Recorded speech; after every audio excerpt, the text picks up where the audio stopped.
हम ये समझते हैं कि इंडिपेंडेंट डे, संविधान दिवस और रिपब्लिक डे सब में क्या अंतर होता है, इसको थोड़ा बारीकी से समझते हैं। और संविधान को 2 महीने लेट क्यों किया गया, बना के उसे लागू क्यों नहीं किया गया था, 2 महीने बाद क्यों लागू किया गया। देखिए 15 अगस्त 1947 को हम आजाद हो गए, हम अंग्रेजों से आजाद हो गए। हालांकि उस समय भी हमारे ऊपर फ्रांस का कब्जा था और पुर्तगालियों का कब्जा था। तो वो लोग पुर्तगाली फाइनली 1961 में गए हैं सब, गोवा को आजाद करके, सबसे बाद में गोवा आजाद हुआ है। तो हम लोग तो आजाद हो गए थे, लेकिन बात यहाँ ये आती है कि आजाद हम अंग्रेजों से हो गए थे, लेकिन हमारे ऊपर किसी का शासन ही नहीं था। तो हमारे ऊपर कौन शासन करेगा, ये कोई डिसाइड नहीं था। इसलिए 15 अगस्त 1947 को हम आजाद हो गए थे, इसलिए उस दिन हम आजादी दिवस, इंडिपेंडेंट डे मनाते हैं। लेकिन हम लोग के ऊपर अंग्रेज कहे थे कि हम आपको फाइनली छोड़ के तभी जाएंगे जब आप संविधान बना लेंगे तब।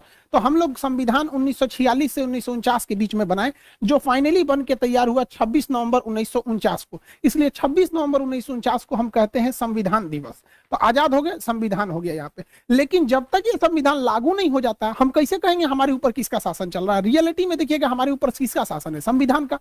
सुप्रीम कोर्ट, प्रधानमंत्री, राष्ट्रपति, नीचे से ऊपर तक सब संविधान के अधीन काम करते हैं। तो संविधान बन गया था लेकिन लागू ही नहीं हुआ था। इसे 2 महीना बाद लागू किया गया। 26 नवंबर 1949 से 2 महीना जोड़ेंगे तो वो 26 जनवरी 1950 हो जाएगा। जिस दिन संविधान लागू हुआ उस दिन हम लोग मनाते हैं रिपब्लिक डे। और रिपब्लिक डे का मतलब होता है भारत एक रिपब्लिक है, अर्थात यहाँ के राष्ट्रपति जो हैं वो खानदानी नहीं होंगे, वंशानुगत नहीं होंगे, बल्कि चुन के आएंगे। राष्ट्रपति और प्रधानमंत्री हम लोग के यहाँ चुन के आते हैं और इन्हीं लोग का हमारे ऊपर शासन रहेगा। इस वजह से जिस दिन हम आजाद हुए उस दिन को हम 15 अगस्त यानी स्वतंत्रता दिवस, इंडिपेंडेंट मनाते हैं। संविधान जिस दिन बनकर तैयार हुआ था कि उसको मनाते हैं 26 नवंबर को संविधान दिवस। लेकिन जिस समय हमारे ऊपर उस संविधान को लागू कर दिया गया, हम लोगों को संविधान के अधीन किया गया, उस दिन को हम मनाते हैं 26 जनवरी के रूप में, रिपब्लिक डे के दिन।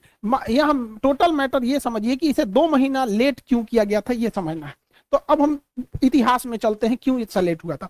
एक्चुअली जब द्वितीय विश्व युद्ध चल रहा था तो उस समय इंग्लैंड को बहुत ज्यादा क्षति हुई थी। जर्मनी ने धो दिया था, लंदन पर 15 दिन 15 रात बिना रुके बम गिराया था। तो इंग्लैंड की जनता जो थी युद्ध से पूरी तरह त्रस्त थी। वहां कंजर्वेटिव पार्टी की सरकार थी, विंस्टन चर्चिल प्रधानमंत्री थे। उसी समय विपक्ष में जो थे लेबर पार्टी की थी, जिसके नेता थे क्लीमेंट एटली। तो क्लीमेंट एटली ने कहा था कि अगर हमारी सरकार आएगी तो हम भारत को स्वतंत्र कर देंगे। तो भारतीयों ने भी उनका समर्थन किया था और क्लीमेंट एटली की जब सरकार बनी तो वो भारतीयों को स्वतंत्र करने के पक्ष में आ गए। उन्होंने अपने 3 कैबिनेट मंत्री, आप देखते होंगे भारत में भी कैबिनेट मंत्री होते हैं, जैसे रक्षा क्षेत्र के कैबिनेट मंत्री राजनाथ सिंह है, विदेश मंत्रालय के कैबिनेट मंत्री एस जयशंकर साहब हैं। तो अलग अलग कैबिनेट मंत्री होते हैं। तो उन्होंने अपने 3 कैबिनेट मंत्रियों को भारत भेजा, जिसको 1946 में वो भारत आए थे, जिस वजह से इसे कहा गया कैबिनेट मिशन। अब ये कैबिनेट मिशन जो था इसमें 3 सदस्य थे। एक का नाम था क्रिप्स, अलेक्जेंडर और लॉरेंस। आजाद हो गए थे हम लोग 1947 में, लेकिन हमारे यहाँ प्रधानमंत्री का चुनाव हुआ 1951 में, बने प्रधानमंत्री 52 में। यानी ये 5 साल जो सरकार चली थी वो अंतरिम सरकार चली थी, हम लोग की ओरिजिनल सरकार नहीं थी। मेन आते हैं संविधान पे। इसी कैबिनेट मिशन में इन लोगों ने कहा कि आप लोग अपना एक संविधान बना लीजिए, जब तक संविधान पूरी तरह से लागू नहीं हो जाता हम आप लोग की देखरेख करेंगे, जैसे लागू हो जाएगा हम चले जाएंगे। तो संविधान बनने की प्रक्रिया चालू हुई कैबिनेट मिशन के आधार पर। यहाँ पर 1946 से बने। अब ये संविधान कौन बनाएगा, तो इसके लिए इनडायरेक्ट इलेक्शन कराया गया, अप्रत्यक्ष निर्वाचन कराया गया और जो लोग चुन के आए थे उसे संसद के सेंट्रल हॉल में रखा गया। आज भी संविधान में आज भी भारतीय संसद में कोई परंपरा होती है, कोई शपथ ग्रहण लेता है या कोई विदेशी मेहमान आता है तो सेंट्रल हॉल में ही उसे बैठाया जाता है। तो सेंट्रल हॉल में बैठ के संविधान को लिखा गया था। विधानसभा में चुनाव चल रहा था तो 1946 में संविधान सभा का जो गठन किया गया उस समय 389 सदस्य थे, क्योंकि उस समय अखंड भारत था, ना बांग्लादेश टूटा हुआ था, यानी पूर्वी पाकिस्तान भी नहीं था और पश्चिमी पाकिस्तान भी नहीं था। टोटल 389 लोग मिलकर संविधान को बना रहे थे। लेकिन अगले ही वर्ष संविधान भारत का विभाजन हो गया, तो जो लोग पाकिस्तान से चुन के आए थे वो यहाँ से चले गए वहां पर, जिसमें सबसे प्रमुख आप लियाकत अली का नाम सुनेंगे। लियाकत अली भारत से मतलब वित्त मंत्री थे, बाद में जाकर उधर पाकिस्तान चले गए।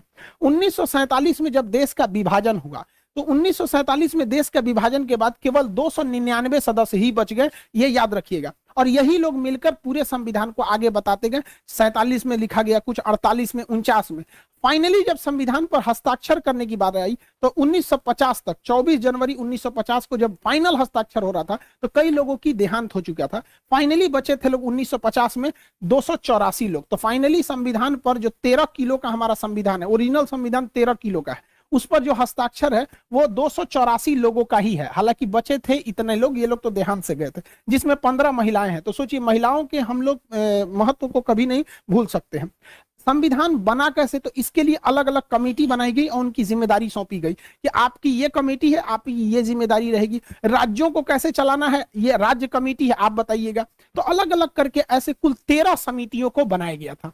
13 कमेटी बनी थी जो सहमति से अपना डिसीजन लेती थी, सर्वसहमति से नहीं होता था। सहमति जिसमें ज्यादातर लोगों की सहमति है, वही डिसीजन को मान लिया जाता था। इस समितियों में सबसे प्रमुख जो समिति थी उसका नाम था प्रारूप समिति, इंग्लिश में कहते हैं ड्राफ्टिंग कमेटी। इस ड्राफ्टिंग कमेटी के जो अध्यक्ष थे वो भीमराव अंबेडकर साहब थे। बहुत ही विद्वान, मतलब हम क्या कहें इनकी विद्वता के बारे में, उतना शब्द ही नहीं है हमारे पास। इन्होंने पूरे कमेटियों में आपस में कोऑर्डिनेशन बनाया, कहां क्या गलत है क्या सही है उसको सुधार कराया। तो भीमराव अंबेडकर 13 समितियों में जो सबसे प्रमुख समिति थी प्रारूप यानी ड्राफ्टिंग समिति, उसके चेयरमैन थे, जिस वजह से इन्हें फादर ऑफ इंडियन कॉन्स्टिट्यूशन के नाम से भी जाना जाता है। इसके अस्थायी सदस्य भले 2 दिन के लिए सच्चिदानंद सिन्हा थे, लेकिन अस्थायी रूप से राजेंद्र प्रसाद संविधान सभा के अध्यक्ष थे। इन्हीं के देखरेख में संविधान सभा अध्यक्षता करते थे। आप बैठिए, आप अपना डिसीजन सुनाइए, इस तरह से। और संविधान सभा के जो सलाहकार थे वो बी.एन. राव थे। बी.एन. राव बहुत ही विद्वान थे। इन्होंने विदेशी संविधानों का अध्ययन करके जहां से भारत में अच्छा लगा उन्हें समावेशित किया। इनकी विद्वता से को आप ऐसे ही अंदाजा लगा सकते हैं कि इन्होंने म्यांमार के संविधान बनने में भी मदद किया था बी.एन. राव ने। इस तरह से संविधान बना। संविधान को बनने में लगभग 3 साल लग गए थे। 1946 से चालू हुआ और 1949 में फाइनली बन के तैयार हुआ था। इसे याद रखने का ट्रिक क्या है, 3 साल में तैयार हुआ था। 1 साल में कितने महीने होते हैं, 12 महीने। तो 1 साल में 12 महीने, आप 3 साल में ना 12 घटा दीजिएगा। जब आप 3 साल में 12 घटाते हैं तो बचता है 2 साल 11 महीने और 18 दिन। तो ये ट्रिक के तौर पे आप याद रखेंगे। 2 साल 11 महीने 18 दिन में टोटल संविधान बनकर रेडी हो गया था। जब संविधान बना था तो उस समय संविधान के कुल चैप्टर यानी भाग की संख्या 22 थी। एबीसीडी जोड़ जाड़ के कभी मूल कर्तव्य डाल दिए, कभी कुछ डाल के वर्तमान में 25 हो गए हैं। जो अनुच्छेद यानी आर्टिकल थे वो 395 ही ओरिजिनली हैं। एबीसीडी उसका जोड़ के 448 हो गया। ये आगे बढ़ते ही जाएगा यहाँ पर, लेकिन संख्या नहीं बढ़ेगी, एबीसीडी ही करके जोड़ा जाता है।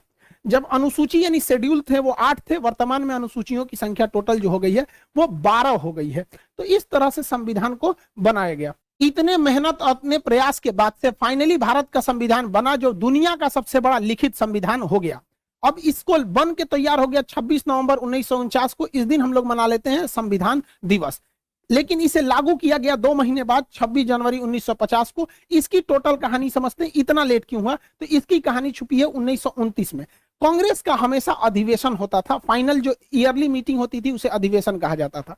तो कांग्रेस का इसी तरह से लाहौर अधिवेशन हो रहा था दिसंबर 1929 को। साल का अंत चल रहा था। दिसंबर 1929 को उसकी अध्यक्षता पंडित जवाहरलाल नेहरू कर रहे थे। इन्होंने कहा कि अब हमको अंग्रेजों से झुकने की जरूरत नहीं है, अब हम 1 इंच भी जमीन से समझौता नहीं करेंगे, हमें टोटल इंडिपेंडेंट चाहिए। पूर्ण स्वराज की मांग कर दिया था रावी नदी के तट पर जवाहरलाल नेहरू ने। और उन्होंने कहा कि हर भारतीय अब इनको जगना पड़ेगा, अब हमें अंग्रेज आजाद करेंगे। और उन्होंने कहा कि ये तो दिसंबर महीना चल रहा है, 2 दिन मतलब ये साल खत्म हो गया 1929। उन्होंने कहा कि जो 1930 आ रहा है तो आगामी 1930 में जो आखिरी संडे रहेगा उस दिन हम लोग अपना तिरंगा झंडा लहरा देंगे, अंग्रेज आजादी दे चाहे ना दे। तो देखिए हम 1930 का ये कैलेंडर खोले हैं, आखिरी संडे 26 जनवरी को पड़ रहा है। तो उन्होंने घोषणा कर दिया था कि ये दिसंबर 1929, दिसंबर तो खत्म हो गया, 1929 खत्म हो गया, यानी 1930 का जो जनवरी महीना आ रहा है उसका आखिरी संडे को हम लोग तिरंगा झंडा लहरा देंगे और अंग्रेजों से कहेंगे भाड़ में जाओ साले कुत्ते तुम लोग, हम लोग आज से स्वाधीन हो गए, हम लोग आज से स्वाधीन हो गए, अपने अधीन है, अंग्रेजों के अधीन नहीं है। हालांकि आजादी नहीं मिला था, लेकिन इसे हम लोग मिनी आजादी कहते हैं, मिनी इंडिपेंडेंट बोला जाता है। 26 जनवरी को हम लोग 1930 में झंडा ठोक दिए और उस दिन से हम लोग मनाने लगे स्वाधीनता दिवस। और जवाहरलाल नेहरू ने कहा था हर वर्ष इसे मनाया जाएगा और अंग्रेजों को मिर्चा लगाया जाएगा, जितने जलेंगे उतने जलाया जाएगा। तो हर साल भारतीय 26 जनवरी को क्या मनाते थे? स्वाधीनता दिवस। वो 1930 से पहला स्वाधीनता दिवस मनाए, 31 में भी बनाए, 32 में भी बनाए, ऐसे लगातार बनाते गए स्वाधीनता दिवस। इवन जब देश आजाद भी हो गया था ना 1947 में, उस वर्ष भी बनाया गया, उसके बाद 48 में भी मनाया गया स्वाधीनता दिवस, और 26 जनवरी 1949 को भी स्वाधीनता दिवस मनाया गया था। लेकिन इसी साल 19, ये तो जनवरी है, इसी साल नवंबर के महीने में संविधान बनकर तैयार हो गया। अब हो गई बड़ी दुविधा। देखिए, स्वतंत्रता दिवस तो अपने जगह पे है कि हमें उस दिन अंग्रेजों से आजादी मिली थी, इसमें कोई दिक्कत नहीं है। लेकिन जब संविधान इसी साल बन के तैयार हुआ 1949 में ही, क्योंकि ये तो पहला महीना है और ये 11वां महीना है, तो हम लोग ने स्वाधीनता दिवस मनाया था कि हम अपने अधीन हैं। लेकिन संविधान बन गया, संविधान कहता है कि आप अपने अधीन नहीं है, आप संविधान के अधीन है। तब तो हो गया कि भैया संविधान अगर इस दिन लागू कर देंगे तब तो बवाल हो जाएगा, क्योंकि हम लोग को ये वाला त्योहार छोड़ना पड़ेगा। और जिस त्योहार को कोई पिछले 20 सालों से मना रहा हो 1930 से, कोई कैसे छोड़ देगा? इससे लोगों का इतिहास जुड़ा था। तो दिमाग लगाया गया, कहा गया कि देखिए, जब किसी के घर बेटी का बियाह होता है ना तो बहुत दुख होता है, लेकिन उसी दिन बेटा का भी बियाह रख देंगे ना तो पतो आने का खुशी हो जाता है। तो थोड़ा कभी खुशी कभी गम वाला हो जाता है। तो संविधान वालों ने देखा कि इस दिन का तो महत्व ही खत्म हो जाएगा, इसलिए दिमाग दिया गया, एक काम करते हैं, 2 महीना का तो बात है, 26 नवंबर 1949 है, एक महीना रुकेंगे तो 26 दिसंबर 1949 आएगा, और एक महीना और रुक जाएंगे तो 26 जनवरी 1950 हो जाएगा। एक काम करते हैं, संविधान को इस दिन बना लिए हैं, लागू नहीं करेंगे, लागू करेंगे 2 महीना बाद 26 जनवरी 1950 को, और ले आके एक दूसरे पे थोप देंगे, बस हो गया। यहां जो स्वाधीनता दिवस मना रहे थे उसके ऊपर चढ़ गया संविधान, और संविधान कह रहा है कि भारत एक लोकतंत्र रहेगा, ये रिपब्लिक रहेगा, यहाँ के राष्ट्रपति का इलेक्शन होगा, कोई वंशानुगत नहीं रहेगा यहाँ पर। तो ये हो गया स्वाधीनता दिवस। तो जानबूझकर इस स्वाधीनता दिवस को बचाने के लिए इसको इसके ऊपर थोप दिया गया, वरना इसका महत्व कम हो जाता है, क्योंकि हम संविधान के अधीन हो जाते हैं। तो ये था टोटल संविधान को बनाने का। तो हम लोग 26 जनवरी आज ही के दिन संविधान को लागू कर लिए, हालांकि बना लिए थे 2 महीना पहले ही। तो हम लोगों ने इसे 2 महीना इसीलिए लेट किए कि हमारा 26 जनवरी यानी स्वाधीनता दिवस बरकरार रहे। इस दिन राजपथ पर परेड होता है, इस दिन ज्यादातर हथियारों को प्रदर्शित किया जाता है, हमारी क्या क्या डिफेंस में है, क्या क्या नए नए आविष्कार हैं, एक तरह का शक्ति प्रदर्शन कर लीजिए, इस चीज को हम लोग कह सकते हैं शक्ति प्रदर्शन। दुश्मन डरे, देखो हम लोगों ने क्या किया है, मिसाइल, तोप, टैंक सब यहाँ पर दिखाए जाते हैं। और मुख्य अतिथि के तौर पर भी बुलाया जाता है। राष्ट्रपति तो झंडा फहराते ही है, प्रधानमंत्री भी रहते हैं, तीनों सेनाओं के अध्यक्ष भी रहते हैं, और मुख्य अतिथि को ही बुलाया जाता है। ये शुरू से ही परंपरा रही है, चाहे कलाम साहब हमारे राष्ट्रपति रहे हों, चाहे प्रणब मुखर्जी जी रहे हों, या रामनाथ कोविंद साहब रहे हों, हमेशा कोई ना कोई मुख्य अतिथि आता है। इससे क्या होता है कि उस देश से हमारा घनिष्ठता को भी दर्शाता है कि हम जो करीबी देश है उसी को ही मुख्य अतिथि बनाते हैं। इस बार जो मुख्य अतिथि बनाया गया है, बुलाया गया है, बहुत ही सोच समझ के, मतलब एशिया को पूरी तरह बैलेंस करने के लिए। एशिया का ये वाला एरिया कहलाता है सेंट्रल एशिया, ये रूस से टूटे हुए हैं सर। इसमें 5 देश आते हैं, Kazakhstan, Kyrgyzstan, Tajikistan, Turkmenistan, Uzbekistan.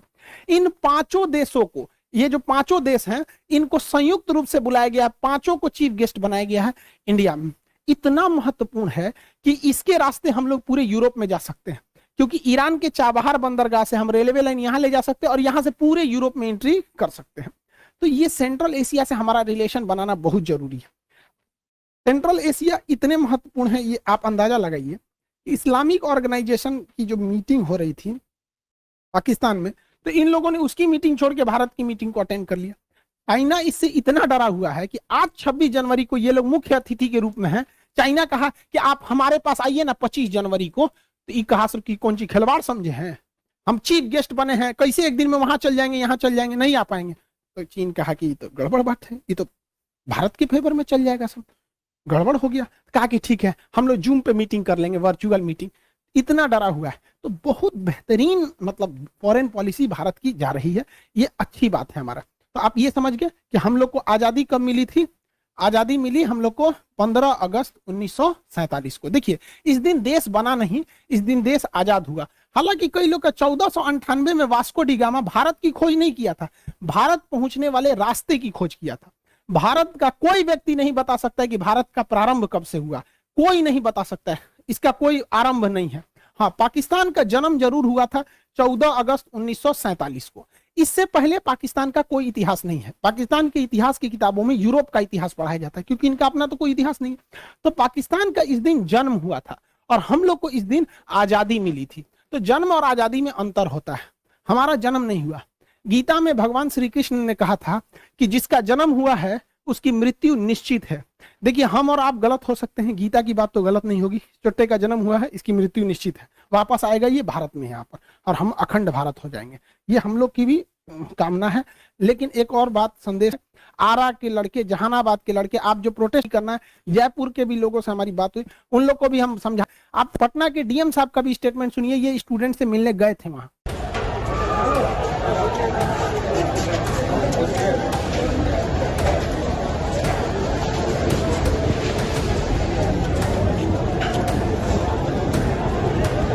Problem यही है कि लीडरलेस हैं। 2-4-10 लोग वार्ता के लिए तैयार हो रहे हैं तो बाकी नहीं हो रहे हैं। तो अभी रेलवे से भी हम लोग बुला रहे हैं पदाधिकारियों को, इनकी समस्याओं को सुन लें और जो समाधान हो सकता है उसका समाधान करें। पूरी तरह से रेलवे का मामला है। हम सब भारत की उज्जवल भविष्य की कामना करते हैं। स्टूडेंट्स और लोगों से ही मिलकर देश बनता है। देश को आगे ले जाना सबका काम है। कहीं पे भी हिंसा बर्दाश्त नहीं है। सरकारी संपत्ति को जलाना, तोड़फोड़ करना, ये कहीं से भी एक्सेप्ट नहीं है। पुलिस द्वारा भी घर में घुस कर मारना, स्टूडेंट को लॉज में से घींच के मारना, ये भी गलत है। दोनों ओर से संयम बरते। आप कहाँ बेवकूफी करिए, देश को समर्पित कीजिए ना। आपके पास दिन थोड़ी हो गया, आपके पास पूरे का पूरा साल बचा है। आप शांतिपूर्ण ढंग से प्रोटेस्ट कीजिए। कहीं से भी आप लॉ एंड ऑर्डर को नहीं बिगाड़िए, ये आपके लिए सही नहीं रहेगा। हाँ, ये चीज आप में एक ही सही है कि आपका लीडरलेस है, जिस वजह से आपसे कोई बात करने नहीं आ पाएगा। जब भी कोई आंदोलन लीडरलेस रहता है तो कोई उनसे बात ही नहीं कर पाता है, कोई लीडर ही नहीं है। तो एक ही रास्ता बनता है कि उनकी बात को मान लिया जाए। तो रेलवे ने भी कमेटी बताई है। आप सब लोग से हाथ जोड़कर विनती है कि कहीं पे भी आप इस तरह का उपद्रव नहीं कीजिए। आरा के लड़के ट्रेन में जो इंजन में जो आग लगा दिया गया वहां से, उन लोग, ये निंदनीय है, ऐसे काम को न करें। जहानाबाद के भी लड़के जो ट्रेन पे जाके राष्ट्रीय गान गा रहे हैं, आप सब लोग के हम भावनाओं का सम्मान करते हैं, लेकिन आज के दिन आप लोग को ऐसा नहीं करना चाहिए। प्रशासन का भी आप लोग सहयोग करिए, वो भी आपका सहयोग करेंगे। आई होप आप इसे समझे। जय हिंद।